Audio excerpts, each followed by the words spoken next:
మీ కూటమి party 1 year complete చేసి ఈ 1 year లో మీరేం పనులు చేశారు? అంటే మేము ఏం సాధించామని చెప్పడానికి ఆంధ్రప్రదేశ్ రాష్ట్రంలో వెళ్ళిపోయిన పెట్టుబడులన్నీ తిరిగి తీసుకొచ్చే ప్రయత్నం చేస్తున్నాం. కొన్ని తీసుకొచ్చాము. గత 5 సంవత్సరాల్లో జగన్మోహన్ రెడ్డి చేసిన విధ్వంసాన్ని ట్రాక్ ఎక్కియాలి అంటే చంద్రబాబు నాయుడు గారు 16 నుంచి 18 గంటలు పనిచేస్తున్నారు. రోజు మార్నింగ్ 7:30కి సెక్రటేరియట్కి వస్తారు, ఈవినింగ్ 8-9 వరకు సెక్రటేరియట్లో ఉంటున్నారు.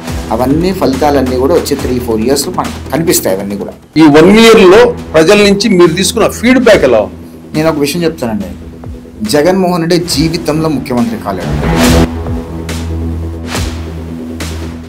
ఆంధ్రప్రదేశ్ రాష్ట్ర ప్రజలకి రాష్ట్రం మీద ప్రేమ ఉండదు, భాష మీద ప్రేమ ఉండదు. ఒక పనికిమాలిన నాయకుడిని ఎంచుకున్నారు. చదువు ఓటు అయ్యడో ఖచ్చితంగా పనికిమాలిన నాయకులు ఖచ్చితంగా అధికారంలోకి వస్తారు.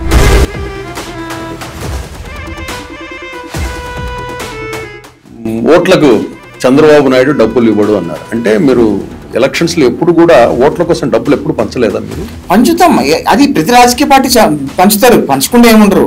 కానీ జగన్మోహన్ రెడ్డి పంచినంత పంచలేడు కదా చంద్రబాబు నాయుడు గారు. ఈరోజు 2,000 కోట్ల రూపాయల లిక్కర్ స్కామ్ లో జగన్మోహన్ రెడ్డి బొక్కలు వేయకూడదా అండి?